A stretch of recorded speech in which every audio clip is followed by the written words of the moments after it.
यो चाहिँ इम्पोर्टेन्ट छ है ब्लास्टिङका कुराहरू चाहिँ। अब हेर blasting and explosive. Blasting is the control of use of the explosive and other methods such as gas pressure blasting to break rock or excavation. हेर माझी द माउन्टेन म्यान भन्ने फिल्म हेरेको छौ?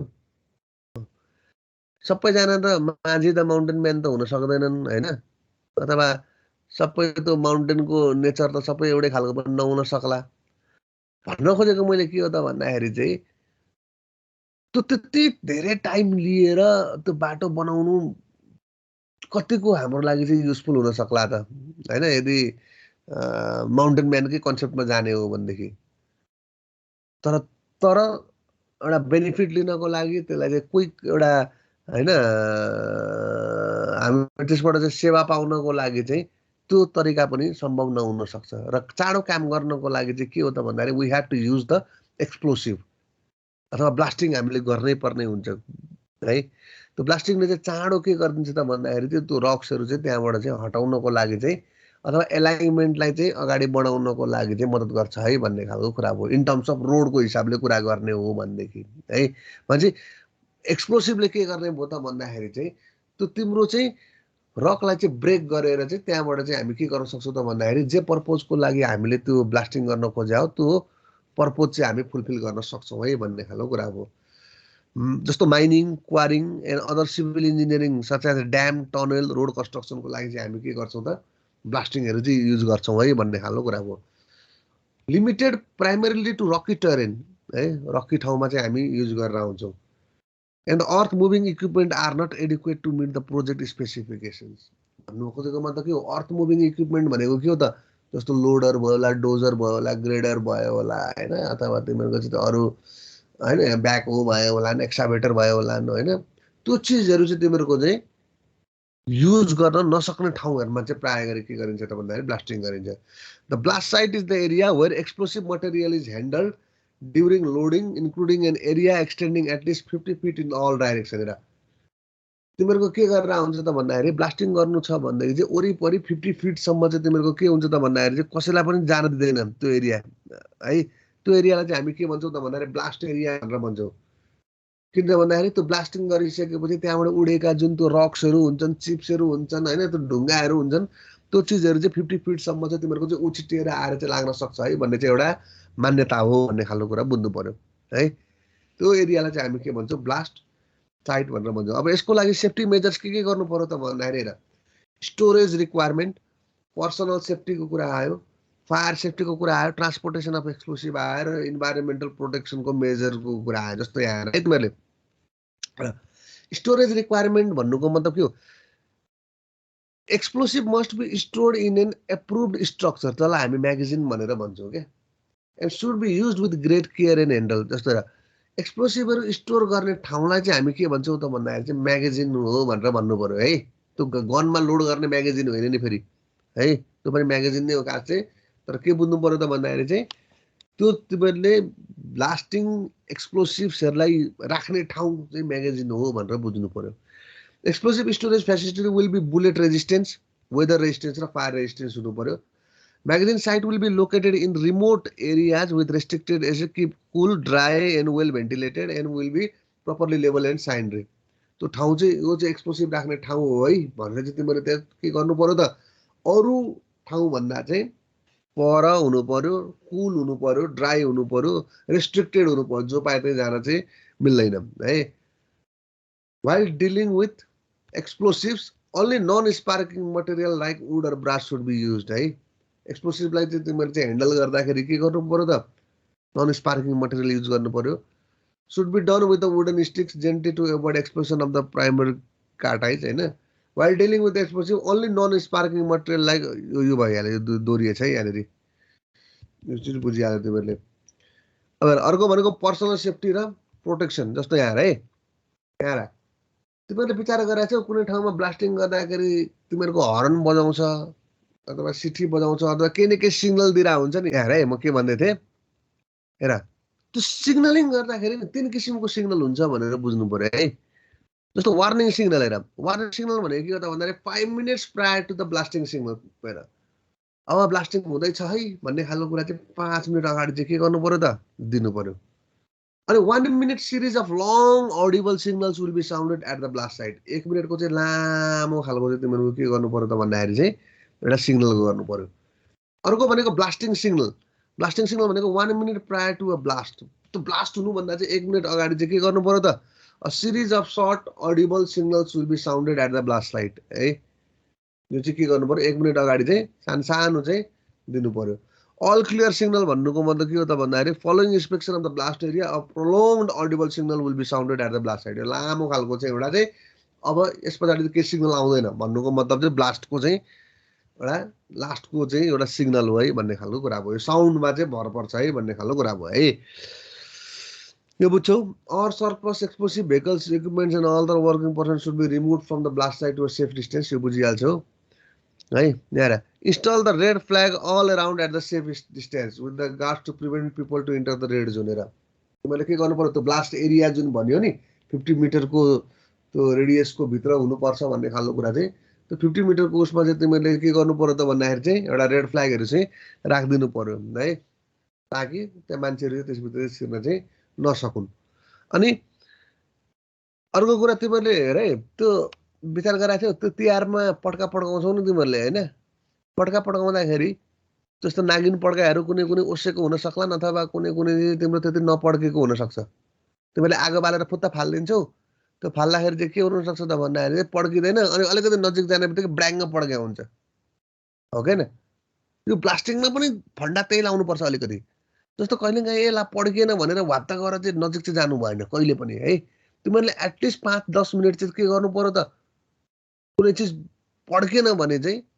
किन्न पड्केन भनेर चाहिँ एकैचोटि गइहाल्नु हुँदैन त्यो गयो भनेदेखि के हुनसक्छ त भन्दा त्यो तिहारको पड्का जस्तो तिमीको ब्राङ्ग पड्किदियो भने आफै त्यहाँ के हुन सक्छौ इन्जर्ड हुन सक्छौ है त्यो हिसाबले गर्दाखेरि चाहिँ मिसफायर भयो भनेदेखि चाहिँ जहिले पनि के गर्ने त भन्दाखेरि चाहिँ हत्ता नपत्ता गइहाल्ने होइन कि at least you have to wait for 5 to 10 minutes है भन्ने खालको कुरालाई चाहिँ बुझ्नु पर्यो है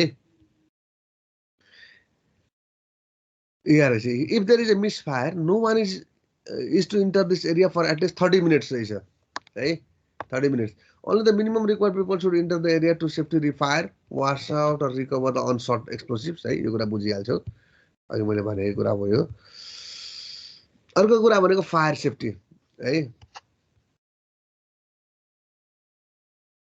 अब यो के हो त भन्दाखेरि चाहिँ तिमीहरूको चाहिँ जुन यो म्यागजिन स्टोरेज स्पेसका कुराहरू भए होइन त्यो चिजहरू भए यो कम्बिसेबल मटेरियल्सहरू भए त्यो चिज चाहिँ नजिक चाहिँ राख्नु भएन ताकि त्यो चाहिँ तिम्रो चाहिँ फायर चाहिँ लाग्न सक्छ अथवा फायरबाट बचाउनको लागि चाहिँ गर्नुपर्छ है भन्ने खालको कुरा भयो है अर्को भनेको ट्रान्सपोर्टेसन अफ एक्सप्लोसिभ हेर ट्रान्सपोर्टेसन यसलाई एक ठाउँबाट अर्को ठाउँमा त लानु पर्यो नि अघि हामीले कुरा गरेर जस्तो म्यागजिन भनेको के हो त एक्सप्लोसिभहरू स्टोर गर्ने ठाउँ हो भनेर भन्यौँ हामीले त्यो स्टोर गर्ने ठाउँ हो भन्ने बित्तिकै के हुनसक्छ त भन्दा त्यसलाई चाहिँ अब ब्लास्ट लाइटमा त लिएर आउनु पर्यो नि त त्यो ब्लास्ट लाइटमा लिएर आउनको लागि पनि तिमीले चाहिँ के गर्नु पर्यो त सर्टेन भेहिकल्सहरू युज गर्नु पर्यो नि त होइन त्यो भेहिकल्सहरू के हुनु पर्यो त भन्दाखेरि तिमीहरूको चाहिँ भन्नु खोजेको मतलब के हो त नन स्पार्किङ फ्लोर भएको हुनु पर्यो त होइन त भेहिकललाई के गर्नु पर्यो त fully fueled and inspected to ensure that it's safe operation होइन materials in contact with the explosive will be non sparking होइन यी चिजहरू तिमीहरूले चाहिँ विचार गर्नु पर्यो है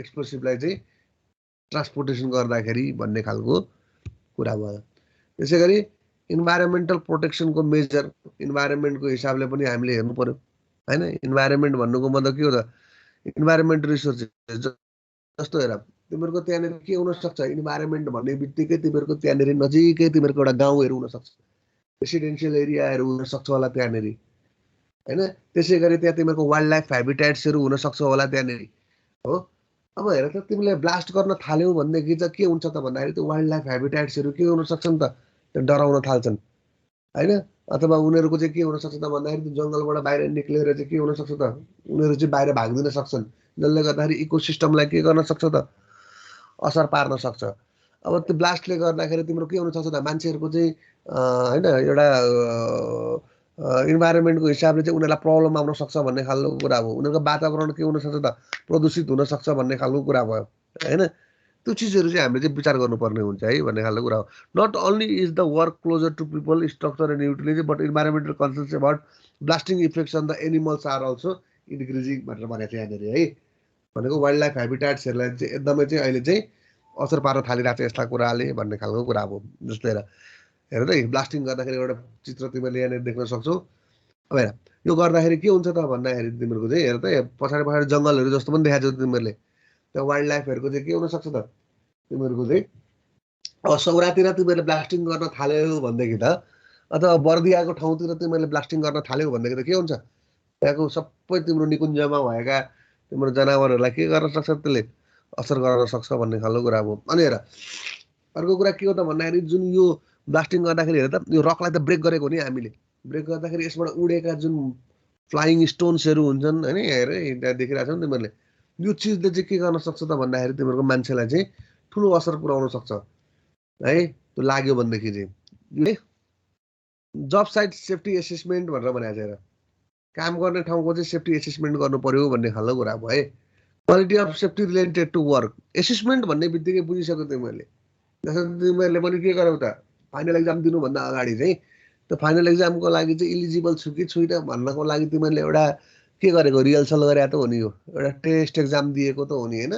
म्हणजे कुनै पनि काम गर्ने ठाउँमा चाहिँ सेफ कतिको हुनसक्छ त्यसको सेफ्टीको अवस्था के कस्तो हुनसक्छ भनेर भन्नको लागि त तिमीहरूले के गर्नु पर्यो रियल काम सुरु गर्नुभन्दा अगाडि त्यसलाई त के गर्नु पर्यो विचार गर्नु पर्यो नि त एसेस गर्नु पर्यो नि त होइन। ताकि हामी त्यो रियल काम गर्दाखेरि चाहिँ सेफ वेमा चाहिँ कसरी गर्न सक्छौँ भनेर सुरुमा हेर्ने प्रक्रियालाई चाहिँ के भन्छौँ त भन्दाखेरि चाहिँ सेफ्टीको एसेसमेन्ट गरेको है भनेर हामीले बुझ्नु पर्यो है। Safety must be assessed on a continual basis. Safety in the workplace saves lives. Safety in the workplace is the law. है यो भनेको के हो safety in the workplace is the law नै हो। यो एउटा चाहिँ कानुनी हुने हो। यदि राखेको छैन भनेदेखि चाहिँ तिम्रो के हुन सक्छ भन्दाखेरि मान्छेले चाहिँ अथवा ठेकेदारले चाहिँ तिम्रो चाहिँ जेल पनि जानुपर्ने हुनसक्छ है भन्ने खालको कुरा हो है। हेर के गर्नु पर्यो हेर सेफ्टी एसेसमेन्ट कसरी गर्ने त भन्दाखेरि चाहिँ identify the job site hazard क्या के हजार्डहरू हुन सक्छन् क्या रिक्सहरू के हुन सक्छन् त्यो हजार्डलाई क्लासिफाई गर कुन कुन प्रकारका हुन सक्छन् हैन। अर्को रेकर्ड गर्नु पर्यो अर्को करेक्ट गर्नु पर्यो अर्को कम्युनिकेट गर्नु पर्यो र फाइनली के गर्नु पर्यो त भन्दाखेरि चाहिँ डकुमेन्ट गर्नु पर्यो है भन्ने खालको कुरा हो। म्हणजे यो चिजहरू चाहिँ तिमीहरूले के गर्नु पर्यो त भन्दाखेरि विचार गर्नु पर्यो भन्ने खालको कुरा हो है। अब हेर control steps you might take for the job site assessment. Control steps भनेको के हो त elimination rather than leaving power cords on the floor while people walk, run them along a wall or other out of the location. Remove mold sewage waste before other work occurs. भन्न खोजेको मतलब के हो तिमीले कुनै काम गरिसके पछाडि चाहिँ त्यहाँ रहेका जति पनि तिम्रो चाहिँ रेसिड्युजहरू हुन्छन् नि हैन। त्यो रेसिड्युज भनेको के हो त भन्दाखेरि चाहिँ तिमीलाई भोलिको दिनमा चाहिँ काम लाग्ने तर अहिले चाहिँ सकियो भने जस्तो खालको त्यसलाई चाहिँ के हो त भन्दाखेरि चाहिँ राख्नु भएन त्यसलाई इलिमिनेट गरिदिनु पर्यो है भन्ने खालको कुरा हो। Isolate or the safeguard the hazards use enclosure and the seals to prevent the release of the material into the work place and to prevent worker contact with the hazards है। भनेर खोजेको मतलब के हो कुनै चिजहरू चाहिँ तिमीहरूको चाहिँ आइसोलेट गरिदिनु पर्यो है। इन्जिनियरिङ कन्ट्रोल्स भेन्टिलेसन्सहरू राख्नु पर्यो होइन। नोइज एक्सपोजर्सहरूबाट बचाउनको लागि त्यो चिजहरू राख्नु पर्यो भन्ने खालको कुरा भयो होइन। त्यसै गरी सेफ वर्क प्रोसिड्युर्सहरू तिमीहरूले चाहिँ हेर्नु पर्यो होइन। Use administrative controls to manage who, where, when and how jobs are done. These controls can include training and specifications है। अर्को भनेको पर्सनल प्रोटेक्टिभ इक्विपमेन्ट भनेको तिमीहरूले बुझिहाल्छौ जसलाई हामी पिपिई भनेर भन्छौँ है। यो भयो। अब हेर एक्सिडेन्ट रिपोर्टिङ भनेर भन्छ क्या अर्को भनेको है एक्सिडेन्ट रिपोर्टिङ। हेर कन्स्ट्रक्सन साइटमा एक्सिडेन्ट भनेको के हो त हुन्छ अब त एक्सिडेन्ट भइसकेपछि त्यसलाई रिपोर्ट त गर्नु पर्यो नि त। त्यो रिपोर्ट गर्ने तरिका के हो त भन्दाखेरि चाहिँ अब म यहाँ भन्न गइरहेको छु है। जस्तो भन्नुको मतलब के हो regulation the reporting of the injuries disease and the dangerous occurrences was put in place in 1995 by the health and safety executives है। An employer self employer or person in control of the work place must report work related accident. त्यहाँ के खालको accident भयो त्यो चिज चाहिँ के गर्नु पर्यो त रिपोर्ट गर्नु पर्यो भन्ने खालको कुरा हो है। अब हेर कसरी रिपोर्ट गर्छ त भन्दाखेरि चाहिँ यहाँ एक्सिडेन्ट त हुन्छ त्यो भएको कुरालाई रिपोर्ट गर्नु पर्यो। अब हेर डेथ यदि कोही मान्छे मर्यो त्यहाँ काम गर्दा गर्दै भने or been fatally injured because of the work related, it should be reported immediately. तुरुन्त यसलाई के गर्नु पर्यो, रिपोर्ट गर्नु पर्यो है। मेजर इन्जुरिज भनेको के हो, एउटा फ्र्याक्चर हुन सक्ला, जोइन्ट डिस्लोकेसन हुन सक्ला, लस अफ साइट हुन सक्ला, लस अफ कन्सियसनेस हुन सक्ला हैन। यो चिजलाई के गर्नु पर्यो भन्दा required admittance to the hospital or requisition भन्नुको मतलब के हो त, तुरुन्तै हामीले के गर्नु पर्यो त भन्दाखेरि चाहिँ हस्पिटल पुर्याउनु पर्यो है भन्ने खालको कुरा भयो। अर्को हेर, ओभर 3 days इन्जुरिज भन्नुको मतलब के हो त भन्दाखेरि चाहिँ केही इन्जुरी भयो तर उसले चाहिँ 3 दिनसम्म चाहिँ काम गर्न चाहिँ आउँदैन, सक्दैन रे भने यसलाई चाहिँ के गर्नु पर्यो त 10 दिनभित्रमा चाहिँ तिमीहरूले चाहिँ रिपोर्ट गर्नुपर्छ है हेल्थ सेफ्टी एक्जिक्युटिभ्सलाई अथवा सेफ्टी इन्जिनियर्सलाई भन्ने खालको कुरा भयो है। अर्को भनेको के हो त भन्दाखेरि वर्क रिलेटेड डिजिज, काम गर्दा गर्दै जसलाई हामी अकुपेसनल डिजिज भन्छौँ। अकुपेसनल डिजिज भन्नुको मतलब के हो, जस्तो तिमीहरूको कोही मान्छेहरू चाहिँ भन न अब भाइब्रेसनमा काम गरिरहेछ भने हार्ट डिजिज हुन सक्ला, वेल्डिङमा काम गरिरहेछ भने आईको डिजिज हुन सक्ला हैन। ती चिजहरू भनेको के हो त वर्क रिलेटेड डिजिज हो भन्छ। यो चिजहरूलाई चाहिँ डायग्नोसिस गरेर तुरुन्तै हामीले चाहिँ हाम्रो गर्नु पर्यो है। यहाँ रहेछ नि, noise and including hearing loss, skin disease यहाँ देख्न सक्छौ है तिमीहरूले। डेन्जरस अकरेन्सेस भनेको के हो त भन्दाखेरि चाहिँ हुन खोजेको तर भइ नसकेको है। जस्तो कहिलेकाहीँ आगलागी हुनसक्छ, एक्सप्लोसन हुनसक्छ, माल फङ्सनिङ अफ द इक्विपमेन्ट हुनसक्छ होइन। यो चिजहरू चाहिँ हुन खोजेको तर मिस ह्यापेनिङ्स क्या, तर नभइहालेको भने के कारणले यस्तो भयो त भन्ने खालको कुरा चाहिँ त्यो चिज चाहिँ हामीले चाहिँ रिपोर्ट चाहिँ तुरुन्तै गर्नुपर्छ। अनि एउटा ग्यासको इन्सिडेन्ट हुन सक्ला होइन, अर्को तिम्रो पब्लिकको इन्जुरिज हुन सक्ला। यो चिजहरू चाहिँ हेर्नु पर्यो है भन्ने खालको कुरा बुझ्न सक्छौ। कसलाई रिपोर्ट गर्नु पर्यो त भन्दाखेरि चाहिँ तिमीहरूको चाहिँ report an accident to the site manager or safety representative, record in the accident book along with any treatment given to the sufferer हैन। It is likely that the employer will need to report. यो बुझ्छ है, यो खासै ठुलो कुरो भएन। यो कहाँ कसलाई कसरी रिपोर्ट गर्ने भन्ने खालको कुरा चाहिँ तिमीहरूले हेर्न सक्छौ है। जस्तो हेर त सेफ्टी साइन्स र सिम्बल्सको बारेमा हेऱ्यो भने हेर त तिमीले फायर एक्जिट भयो तिमीहरूले त्यहाँ त्यसरी देख्न सक्छौ होइन। त्यसै गरी तिमीहरूको चाहिँ अर्को होइन ओभरहेड हजार्ड भयो भनेदेखि तिमीहरूले त्यहाँनिर देख्न सक्छौ होइन। त्यसै गरी तिमीहरूको चाहिँ अर्को के हुनसक्छ त, कोरोसिभ्सहरू भयो भने ह्यान्ड प्रोटेक्सनहरू युज गर्नु पर्यो भने त्यहाँनिर देख्न सक्छौ भन्ने खालको कुरा भयो। कस्तो खालको चाहिँ साइन्स र सिम्बल्सहरू चाहिँ युज हुन सक्दो रहेछ त भन्ने खालको कुराहरू चाहिँ मैले यहाँनिर थोरै देखाउन खोजिरहेको छु तिमीहरूलाई है। कन्स्ट्रक्सन वर्क्स इन प्रोग्रेस भन्ने खालको कुरा चाहिँ हेर, trip hazard, watch your fingers and your hands हेर त यहाँ गियरका कुराहरू देखिरहेको छ तिमीहरूले होइन। त्यसै गरी हेर त कुनै साइडमा चाहिँ तिमीहरूको चाहिँ यस्तो राखिदिएको हुनसक्छ कुनै ठाउँमा गएर चाहिँ है।